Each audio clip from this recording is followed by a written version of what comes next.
Greetings, Earthlings. Hey there. How the hell are you? So, not surprisingly, there's constant rumors every day. It's hard to keep up with this stuff, but it is very exciting because we're constantly seeing Restore the Snyderverse in news and articles, and of course, Snyder has Army of the Dead coming out on Netflix, so he's been in a lot of interviews. So you could probably look up a lot of YouTube stuff on him talking about restoring the Snyderverse, because of course if you're interviewing him on Army of the Dead, you're going to have to ask him about the Snyderverse.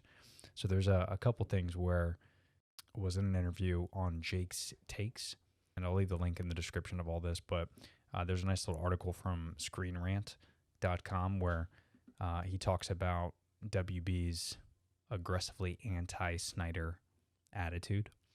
So it reads, Director Zack Snyder addresses the status of the Restore the Snyderverse movement just months after the release of Zack Snyder's Justice League. Immediately after the Snyder Cut was released, after more than 3 years of waiting, Restore the Snyderverse, a brand new public movement has started. Snyder originally mapped out a 5-part arc of the DCEU that would supposedly wrap up the Justice League 3. But after the response from Batman vs. Superman, Dawn of Justice, plans were changed. And of course, we all know the story from there. Now, the arc is available, by the way, if you look it up on YouTube. I forget what museum it's in, but it's in a museum where they laid out the storyboard of Justice League 2 and 3, and it's fucking awesome. So I encourage you to check that out if you're a big fan of Justice League and Snyder's work. But during an interview with Jake's Takes, as Snyder promotes his new project, Netflix Army of the Dead, the director was asked what he can tell us, was asked what he can tell those who are still holding out hope for the Snyderverse. He hopes that despite Warner Brothers supposedly being aggressively anti-Snyder, they will realize that there's a massive clamor for this version of the DCEU. He continues on saying, Warner Brothers have been aggressively anti-Snyder, if you will. What can I say? Clearly, they're not interested in my take. But we are, and we are the fans, and we are more important than fucking executives. I love the characters, and I love the worlds, and I think it's an amazing place to make a movie, he continues to say. It's a glorious IP. So there's that. And I don't know what could be done as you go forward, other than I think the fan movement is so strong, and the fan community, their retention is so pure, and I really have this huge respect for it. I hope that the cooler heads would prevail, aka the studio. So yeah, he's pretty much saying, hey, listen, man, hold out hope.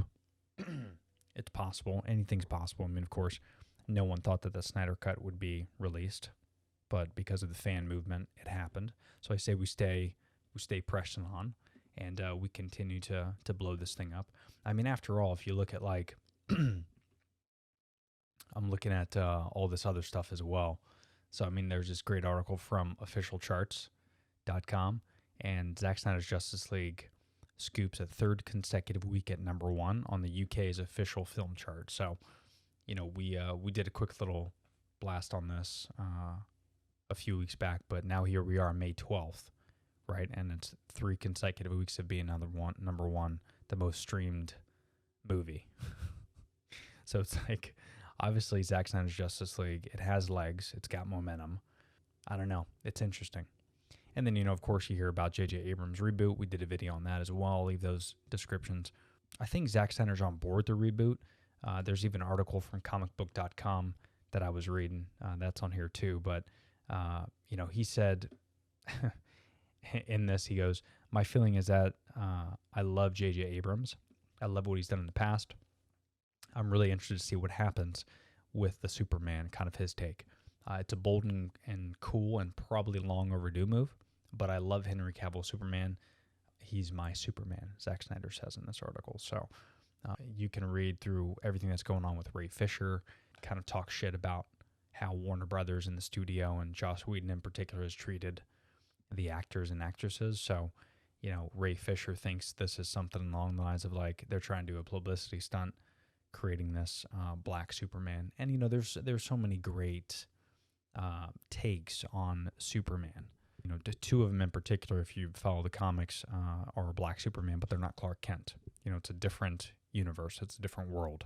And I think if they go that route, that's cool. But to reboot with Clark Kent, when you have Henry Cavill and you have this whole other universe, that's where kind of I think the challenge is going to be. And I hope they don't fuck this up and do it that route. But I don't know. We'll see. More to come on this. It continues to evolve. So I'm excited to see where it's going to be.